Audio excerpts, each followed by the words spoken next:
Bienvenidos a un viaje por las sombras de los escritos sagrados y apócrifos, donde los demonios no son solo figuras del mal, sino complejas representaciones de desafíos espirituales.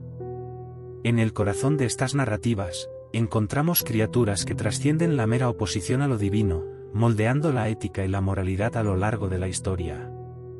Estas entidades, descritas en detalle tanto en el Antiguo como en el Nuevo Testamento, así como en textos no canónicos, sirven como catalizadores para la comprensión profunda de las luchas humanas.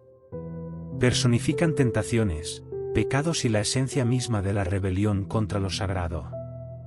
Exploraremos cómo los demonios funcionan como un espejo de las inclinaciones humanas, reflejando tanto la caída como la redención potencial de la humanidad. Cada figura demoníaca que analizaremos trae consigo una historia que es fundamental para desvelar los aspectos más oscuros de los textos sagrados. Prepárate para descubrir los misterios de los demonios más intrigantes según se narran a través de los siglos, un estudio de cómo el mal es percibido y enfrentado en las tradiciones espirituales. Capítulo 1. Satanás, el adversario. Satanás, también conocido como Lucifer, es uno de los personajes más emblemáticos de la tradición cristiana.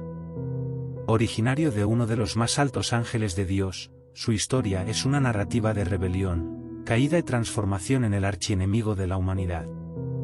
Este capítulo explora la evolución de Satanás de un ángel querubín a la figura del mal absoluto. Iniciamos nuestro análisis con su rebelión en el cielo, una historia de orgullo y ambición que culmina con su expulsión por Dios. Este evento marca el inicio de la existencia de Satanás como símbolo de adversidad y tentación. A continuación, su papel en la tentación de Eva en el jardín del Edén, un momento decisivo que introduce el pecado en el mundo humano. Avanzamos hacia el Nuevo Testamento, donde Satanás se enfrenta a Jesús en el desierto. Este enfrentamiento simboliza la lucha constante entre el bien y el mal, destacando la resistencia y la fuerza moral de Jesús frente a las ofertas de poder y dominio terrenal presentadas por Satanás. Cada una de estas historias no solo delinea el carácter y las motivaciones de Satanás, sino que también sirve como una reflexión sobre la naturaleza del mal y la capacidad de elección y resistencia del ser humano frente a las adversidades. Capítulo 2. Belcebú, Señor de las Moscas. Belcebú, originalmente un dios pagano conocido como Baal-Zebú, evolucionó en las tradiciones cristianas para convertirse en uno de los príncipes del infierno. Este capítulo detalla la transformación de Belcebú de una deidad adorada en Ecrén, una ciudad filistea, a un demonio asociado con la corrupción y la decadencia. Exploramos cómo Belcebú fue recontextualizado en los textos cristianos, siendo mencionado en el Nuevo Testamento como uno de los principales adversarios de Jesús. Su identidad es frecuentemente asociada con el Señor de las Moscas, simbolizando al Señor de lo que es impuro y corruptor. Esta representación destaca el papel de Belcebú en la promoción de la suciedad moral y física, actuando como un catalizador para el desorden y la degeneración. La narrativa bíblica nos presenta los enfrentamientos de Belcebú con figuras sagradas, reforzando su posición como una fuerza opositora a lo divino. La historia de su caída y su dominio infernal sirve como una metáfora para la perdición y el caos que busca esparcir entre los humanos. Finalmente, analizamos las implicaciones teológicas de Belcebú dentro del cristianismo, donde es visto como un ejemplo claro del mal que debe ser superado a través de la fe y la virtud. Capítulo 3. Asmodeo, el espíritu de lujuria. Asmodeo, una figura destacada en el libro de Tobías, es el espíritu de la lujuria y uno de los demonios más intrigantes dentro de la tradición judeocristiana. Este capítulo se sumerge en la historia de Asmodeo, explorando su papel como destructor de matrimonios y su eventual derrota por el poder divino. La saga comienza con Asmodeo aterrorizando a Sara, una mujer cuyos 7 maridos fueron asesinados por el demonio en sus noches de bodas.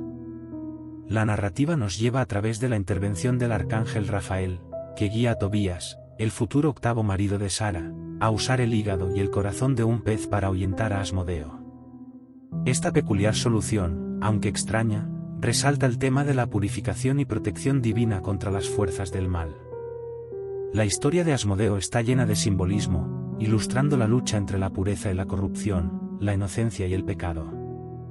Su exilio al desierto, resultado de la oración y la acción guiada por Rafael, simboliza la marginación del mal y la restauración del orden y armonía en la relación de Sara y Tobías.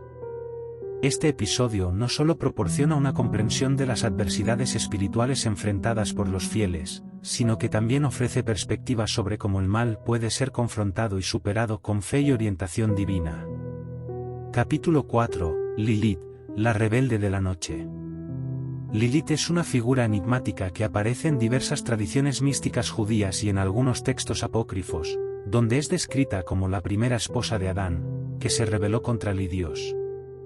Este capítulo explora la transformación de Lilith de una mujer independiente a una entidad demoníaca asociada con la noche y la seducción. La narrativa comienza con el conflicto entre Lilith y Adán sobre la igualdad y la autonomía dentro del Edén. Al negarse a someterse, Lilith pronuncia el nombre de Dios, obteniendo así el poder de volar lejos del paraíso. Esta acción marca su transición de una simple figura mitológica a una potencia demoníaca, simbolizando el peligro de la rebelión contra el orden divino. Después de su fuga, Lilith es retratada como una corruptora, frecuentemente asociada con la seducción de los hombres y el daño a los niños. Sus leyendas están llenas de historias que la muestran como una amenaza para las familias y las estructuras morales de la sociedad. En la actualidad se debate el impacto cultural de Lilith, destacando cómo su figura ha sido revaluada en tiempos modernos como un símbolo de feminismo y resistencia contra la opresión patriarcal. La evolución de Lilith de villana a ícono feminista refleja los cambios en las normas sociales y los valores culturales a lo largo de los siglos. Capítulo 5. Leviatán, la serpiente del abismo. Leviatán, descrito como una enorme criatura marina o serpiente, emerge de las escrituras como una personificación del caos y una amenaza monumental a la creación divina. Este capítulo detalla la presencia de Leviatán en la Biblia, explorando su papel simbólico y literal en el contexto religioso. En el libro de Job, Leviatán es presentado como una fuerza imponente de la naturaleza, una criatura que solo Dios puede controlar, destacando la soberanía divina sobre las fuerzas caóticas del mundo. Los salmos también hacen referencia a Leviatán, simbolizando la victoria de Dios sobre las adversidades y el caos representado por la criatura. Leviatán es aún más explorado en el libro de Isaías, donde su destrucción simboliza el fin de los tiempos y la restauración del orden divino. Esta narrativa apocalíptica ilustra el triunfo final del bien sobre el mal, un tema recurrente en la teología cristiana. Hoy también se abordan interpretaciones más amplias de Leviatán en la cultura y la literatura, donde a menudo sirve como metáfora para grandes desafíos o enemigos poderosos. Capítulo 6. Abadón, el ángel del abismo. Abadón, también conocido como Apolión, es una figura poderosa que surge en el libro del Apocalipsis como el ángel del abismo. Este capítulo examina su papel siniestro en desencadenar horrores apocalípticos, controlando un ejército de langostas que infligen tormentos sobre la humanidad. Abadón se presenta como el guardián de un pozo sin fondo, liberando criaturas sobrenaturales que poseen el poder de torturar a aquellos que no llevan el sello de Dios en sus frentes. Esta descripción no solo enfatiza la naturaleza punitiva de sus acciones, sino que también ilustra el tema del juicio divino y la retribución en el fin de los tiempos. Además del escenario bíblico, el capítulo explora el significado del nombre Abadón, traducido frecuentemente como destructor. Esta denominación resalta su función como ejecutor de la venganza divina, un agente de la destrucción que es parte integral del plan divino para la purificación y renovación del mundo. Las representaciones culturales de Abadón, desde la literatura hasta el arte y el cine, también se discuten, demostrando cómo su imagen como destructor trascendente ha sido adaptada e interpretada a lo largo de los siglos. Este demonio apocalíptico sigue fascinando y aterrorizando, sirviendo como un poderoso recordatorio de las fuerzas oscuras que, según la creencia, operan bajo el mando directo de la providencia divina. Capítulo 7. Belfegor, el demonio de la pereza.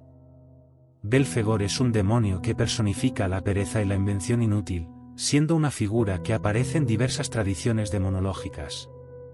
Este capítulo investiga el origen de Belfegor, que se remonta al dios moabita Baal Peor, adorado de maneras que involucraban prácticas consideradas repugnantes en las escrituras hebraicas. El papel de Belfegor se transforma a lo largo del tiempo, adaptándose a las narrativas cristianas como un demonio que tienta a las personas con ideas ingeniosas que prometen riqueza, pero terminan llevando a la ruina. Esta asociación con la pereza y la avaricia refleja una crítica más amplia a los fallos morales y espirituales que pueden desviar a los fieles de sus caminos virtuosos.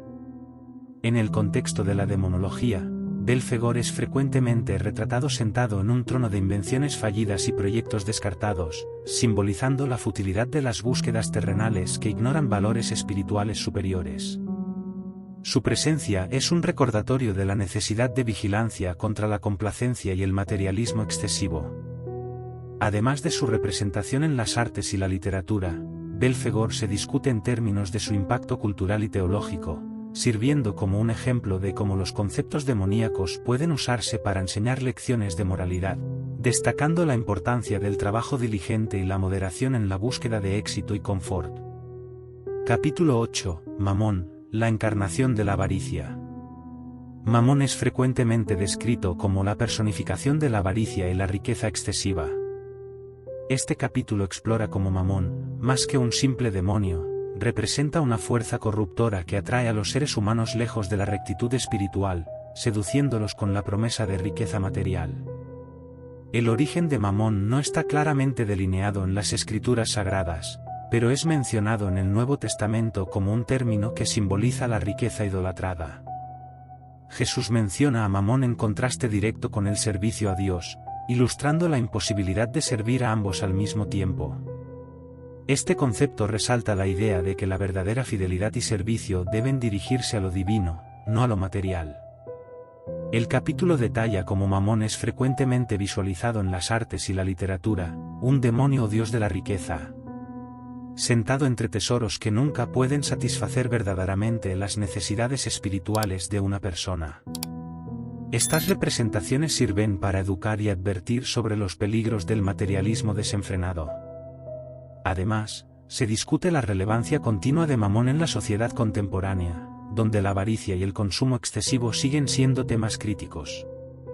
Mamón emerge como un símbolo poderoso de los desafíos éticos enfrentados por individuos en una era de prosperidad material sin precedentes, destacando la eterna lucha entre los valores materiales y espirituales.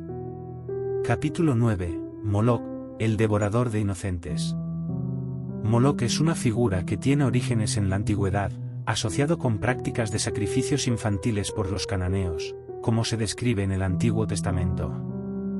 Este capítulo aborda la transformación de Moloch de una deidad adorada a un demonio en la demonología cristiana, representando la extrema depravación moral.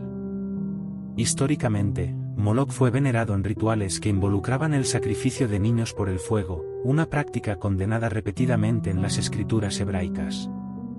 Estos actos eran vistos como la negación máxima de los mandamientos de Dios, reflejando una perversión de los valores éticos y morales. En la tradición cristiana, Moloch asume un papel más ampliamente demoníaco, simbolizando no solo la idolatría, sino también la corrupción y la destrucción de la inocencia. Su imagen es frecuentemente utilizada para evocar los peligros del desvío espiritual y moral. Hoy en día también se explora cómo Moloch ha sido incorporado a la literatura y el cine moderno, frecuentemente usado para representar el mal extremo o la corrupción de la sociedad. Esta reinterpretación de Moloch como un símbolo de sacrificio injusto sirve como una crítica contundente a la explotación y abuso de los más vulnerables por la sociedad. Concluyendo, Moloch sigue siendo una figura poderosa que sirve como un recordatorio sombrío de los costos humanos y espirituales del pecado y la transgresión moral. Capítulo 10. Azazel, el corruptor. Azazel es una de las figuras más enigmáticas encontradas en el libro de Enoc, un texto apócrifo que explora la historia de los ángeles caídos. Este capítulo detalla la trayectoria de Azazel, uno de los líderes de estos ángeles, que enseñó a los humanos conocimientos prohibidos, llevando a una corrupción masiva en la tierra antes del diluvio. Azazel es retratado como responsable de instruir a los hombres en la fabricación de armas y a las mujeres en el arte de la seducción, lo que aceleró la propagación de la violencia y la inmoralidad entre los humanos. Estas acciones se presentan como desafíos directos a los mandamientos divinos, contribuyendo a un mundo que se volvió insostenible a los ojos de Dios. Como castigo por sus actos, Azazel es encarcelado en un desierto, atrapado bajo rocas, una metáfora del total rechazo y aislamiento por el cielo. Este destino destaca la severidad de la justicia divina contra aquellos que desafían el orden establecido y corrompen la creación. Además de su narrativa bíblica, Azazel aparece en diversas culturas y tradiciones literarias como un símbolo de rebelión y transgresión. El capítulo examina cómo estas interpretaciones reflejan las actitudes variadas respecto al pecado y al castigo, y cómo Azazel se ha convertido en un arquetipo del chivo expiatorio, frecuentemente utilizado para explicar el origen del mal y la miseria en el mundo. El impacto cultural y teológico de los demonios, explorado a lo largo de este estudio, se refleja profundamente en diversas sociedades y periodos históricos. Este capítulo final reúne las narrativas y simbolismos de los demonios más intrigantes para discutir su papel persistente en la educación moral y espiritual de la humanidad. Las figuras demoníacas, desde Satanás hasta Azazel, no solo ejemplifican las personificaciones del mal, sino que también sirven como instrumentos a través de los cuales las tradiciones religiosas abordan cuestiones de ética, justicia y salvación. Cada demonio, con su historia y atribuciones específicas, ilustra diferentes aspectos de la lucha humana contra el pecado y la tentación. El análisis del papel de estas entidades en las artes, la literatura y el cine muestra cómo los demonios han sido adaptados para reflejar los miedos y desafíos contemporáneos, manteniéndose relevantes en un mundo en constante cambio. Estas representaciones sirven para reiterar las enseñanzas antiguas en nuevos contextos, reafirmando la importancia de la vigilancia y la moralidad frente a las adversidades. Al concluir, este estudio refuerza la idea de que, aunque las figuras demoníacas pueden ser temidas, también ofrecen oportunidades para comprender más profundamente los conceptos de redención y humanidad, un recordatorio de la eterna batalla entre el bien y el mal que se desarrolla dentro de cada individuo.